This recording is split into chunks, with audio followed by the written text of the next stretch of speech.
तो वो मुझे कहते कि बाजी उस्ताद आज़म ज़ख्मी हो गए हैं। तो मेरे मुंह से ये अल्फाज निकला कि नहीं, वो शहीद हो गए। बोले बाजी नहीं, ज़ख्मी हुए। मैंने कहा नहीं भाई, मेरा दिल कह रहा है कि वो शहीद हो गया, हमें सच्ची बात बताए, हमें सब्र हो जाएगा। डेड बॉडी जब देखी तो एक दफ़ा तो बिल्कुल क़यामत पड़ गई कि कैसे रहूँगी, कैसे बच्चों को पालूँगी, क्या करूँगी।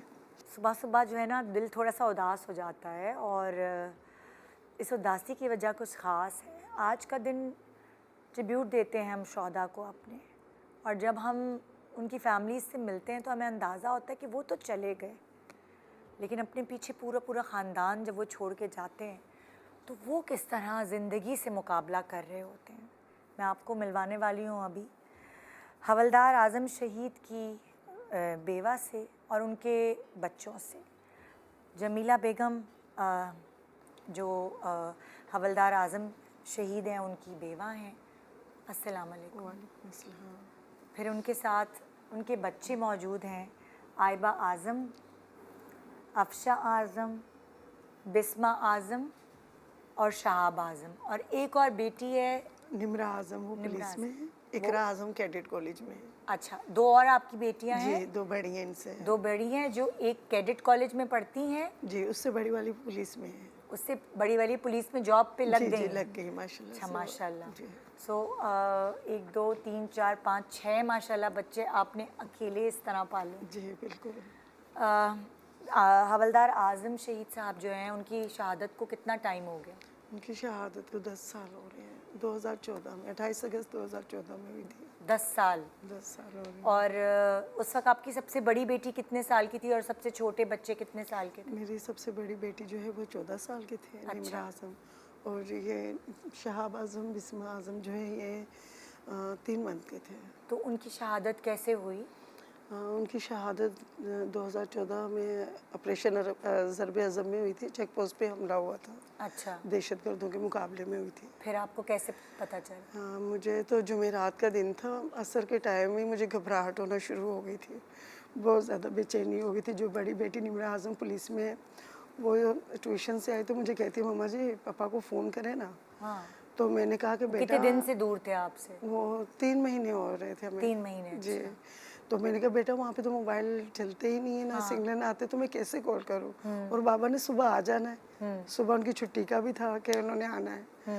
तो मैंने कहा सुबह बाबा ने आ जाना है। तो वो अलमारी में से कपड़े निकाल के बाबा के प्रेस करने लग गई कि सुबह बाबा ने आना है। अच्छा, मैं ये प्लानिंग थी सुबह आने की? जी जी, हमें पहले ये बताया गया था कि सुबह उनकी छुट्टी हो गई थी। अच्छा अच्छा। हाँ जी। तो असर की नमाज़ पढ़ी बेचैनी में, फिर मगरिब की भी मैंने पढ़ी तो मुझे पसीने आने शुरू हो गए। रात में मैं सोती तो मुझे ऐसा लगता है जैसे मेरा कलेजा जो है कुछ निकल रहा है बाहर को, दिल घबरा रहा है। उठी हूँ, पानी वगैरह पिया है। देर की सोने की वजह से ना मेरी आँख नहीं खुली। 5 बजे के टाइम हमारे यूनिट के एक भाई हैं अब्दुल मजीद, उन्होंने आके दरवाज़ा नॉक किया बड़े ज़ोर से। मैं जल्दी जल्दी भागी गई, दरवाज़ा खोला तो मैंने कहा भाई खैरियत आप इस टाइम? बोले बाजी आप प्लीज़ हमारे घर आ जाएं। मैं उनके घर गई हूँ तो मैंने कहा भाई क्या हुआ है, आप रो क्यों रहे हैं? तो वो मुझे कहते कि बाजी उस्ताद आज़म ज़ख्मी हो गए हैं। तो मेरे मुँह से ये अल्फाज निकला कि नहीं, वो शहीद हो गए। बोले बाजी नहीं, ज़ख्मी हुए। मैंने कहा नहीं भाई, मेरा दिल कह रहा है कि वो शहीद हो गया, हमें सच्ची बात बताए, हमें सब्र हो जाएगा। वो कहते नहीं, गाड़ी है, मुझे बच्चों को ले गए, सियालकोट की तरफ जाना था। CMH सियालकोट का बताया था उन्होंने मुझे, पर जैसे सियालकोट को गाड़ी ने टर्न नहीं किया, नारवाल की साइड पे चली गई। तो मैंने कहा कि भाई सियालकोट CMH का तो ये रास्ता आता है, आप हमें घर क्यों लेके जा रहे हैं? कहते बाजी नहीं, आज़म भाई की अम्मी को भी साथ लेना है। तो फिर सब्र करती रही, पर दिल मान नहीं रहा था कि ज़ख्मी है। दिल यही गवाही दे रहा था कि वो शहीद हो चुके हैं, और उनका शौक़ भी था शहीद होने का। आपसे जिक्र करते जी, थे? मुझसे जिक्र करते थे। तो जब अपने बस स्टॉप पे पहुँचे तो वहाँ उनके कज़न वगैरह तम टेंट वगैरह देगे वगैरह इकट्ठी कर रहे थे। उनको पहले पता चल चुका था, हमें नहीं बताया था, घर वालों को बता दिया था। आप लोग कराची में थे? नहीं नहीं, हम लोग लाहौर कैंट में थे। अच्छा, आप लाहौर कैंट में। जी। तो जब मैंने उनको कहा कि आप लोग क्या कर रहे हो, तो वो गले लग के मेरा देवर छोटा रोने लग गया कि भाजी आपको नहीं पता कि भाई शहीद हो गए? मैंने कहा मेरा दिल कह रहा था, पर मुझे ये कह रहे थे कि बाजी नहीं, उस्ताद ज़ख्मी है। बस उसके बाद फिर मुझे कोई पता नहीं चला कि मैं किधर हूँ, बच्चे मेरे किधर हैं। बड़ी बेटी को कोई होश नहीं। दूसरे दिन जब आज़म की डेड बॉडी आई तो 5 बजे का टाइम था अज़ानों का, तो मेरी आँख लग गई और मुझे ऐसे पुकार है कि मैं आ गया।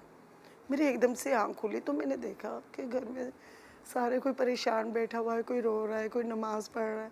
मैं बाहर गई तो मैंने एम्बुलेंस की ना लाइट देखी, मैं भाग गई। मैं भागी तो मेरे पीछे जो फैमिली मैन जो हमारे साथ गई हुई थी वो मेरे पीछे भाग गई हैं।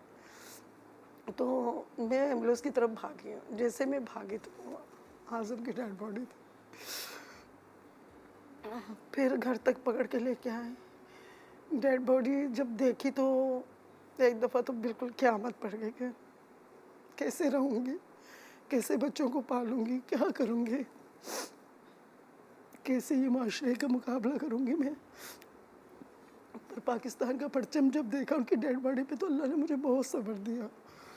मैंने कलमा पढ़ा, सलूट किया अपने शोहर के डेड बॉडी को। बच्चों को कहा कि बच्चों आपके पापा की माँ। बच्चों ने भी देखा? जी ये बहुत छोटे थे, बड़ी दोनों बेटियों ने। हाँ, जी ये दोनों भी बहुत छोटी जी जी। मैंने कहा देख लो आखिरी बार अपने बाबा की डेड बॉडी, चेहरा प्यार से, दोबारा आप लोगों को नसीब नहीं होना। बड़ी बेटी को अल्लाह पाक ने बड़ा सब्र दिया, वो मुझे हौसला दे रही थी, मम्मा जी फ़ख्र करें, हमारे बाबा ने शहादत का रुतबा लिया और हम भी पढ़ लिख कर ना अपने वतन के लिए जान का नजराना पेश करेंगे। कैसे गुजारा हुआ ये 10 साल तक, कैसे गुजारा? बहुत मुश्किल, हर पल मर मर के, बड़ा याद कर कर के फिर हिम्मत होती थी बच्चे भी से। छोटे थे, आप तो नहीं निकल सकती थी घर से, 3 महीने के 2 बच्चे, हाँ जी। फिर और ये मैं दोनों भी छोटियाँ होंगी। जी मैं बिल्कुल तन्हा थी। बस पाक आर्मी थी जो मुझे इतने इज्जत से लेके चल रही है। बहुत सारे मेजर की मिसेज ने बड़ी मेरी हेल्प की हर जगह। मेरे बच्चों को, भाभी बच्चों को इस तरह से स्कूल में भेजना है, हम आपके साथ हैं। हर जगह उन्होंने मेरी बहुत मदद की और सबसे ज़्यादा शुक्र मैं अल्लाह पाक का गुजारती हूँ जो उन्होंने मुझे किसी के आगे झुकने नहीं दिया। क्या होता है आपको, मतलब लाइक पेंशन आती है, जी जी मुझे उससे पेंशन गुजारा आती होता है। था, जी और हाँ रहने जी। की जगह होती है? जी मुझे क्वार्टर मिला हुआ है आर्मी की हाँ, तरफ से। और बच्चों की पढ़ाई वगैरह? हाँ जी, मेरे बच्चों की फीस तो बिल्कुल फ्री है, बाकी बुक्स वगैरह मैं खुद ही करती हूँ। और माशाल्लाह बड़ी बेटी पुलिस पुलिस में। में हाँ जी, वो उसने ही बड़े छोटी बहन को कैडेट कॉलेज भेजा हुआ है। बच्चे पढ़ाई में सही रहे? कभी माशा होता है ना माँ अकेली, नहीं नहीं बच्चे मैंने काबू में नहीं आते माँ से। नहीं नहीं नहीं था, मैंने कभी भी, मेरे बच्चों ने मुझे आज तक स्कूल के दरवाजे पे शिकायत के लिए मैं नहीं गई हूँ। शुक्र अल्हम्दुलिल्लाह, बच्चों ने स्कूल में अपना एक नाम बनाया हुआ है। बड़ा फख्र होता है इस चीज़ का मुझे कि मैं पढ़ी लिखी नहीं हूँ और बच्चों से बड़ा कुछ सीखने को मिला है। हौसला देते हैं, मम्मा जी इधर कमज़ोर नहीं पड़ना आपने, हम हैं। तो मैं शुक्र अल्लाह का करती हूँ कि अल्लाह ने बड़ी प्यारियाँ बेटियाँ दी हैं। कहते हैं ना कि बेटे ही सहारा होते हैं, मैं कहती हूँ नहीं, बेटियाँ बहुत लकी होती हैं। इनको याद है, तुम लोगों को याद है अब्बू की कुछ झलक? एक तो बहुत दफ़ा- छोटी होगी ना? जी 5 साल की थी। हाँ 5 साल की थी 5 मैं। साल की थी। मुझे बस एक वाक़या याद है कि बाबा ना जब भी आते थे यूनिट से तो वो हमें शाम के वक्त ना पार्क में लेके जाते थे और वो मुझे कांधे पे बिठाते थे और अफशा को उठाते थे और ये बहुत ज़िद करती थी कि बाबा मुझे कांधे पे बिठाएं, आयबा को क्यों बिठाएं। ये चीज़ तुम्हें याद है? जी। तो तुम सारी ज़िंदगी तुमने क्या चीज़ मिस की है अब्बू की? मुझे सबसे ज़्यादा बाबा की जब याद आती है जब मैं स्कूल जाती हूँ और मेरी फ्रेंड्स अपने बाबा के साथ जा रही होती हैं और फिर मैं मम्मा को आगे बोलती हूँ, मम्मा हमारे बाबा कहाँ है। तुम्हारी मम्मा भी तो एक फौज, मैं तो कहती हूँ जो फ़ौजी की बीवी है ना वो भी फ़ौजी है बस। और ख़ास तौर पे वो ख़वातीन जिस तरह इन्होंने ज़िंदगी गुजारी है, बहुत सारे लोग देख रहे होंगे और वो छोटी छोटी चीज़ों को के लिए तरसते हैं और बोलते होंगे कि ये नहीं मिला।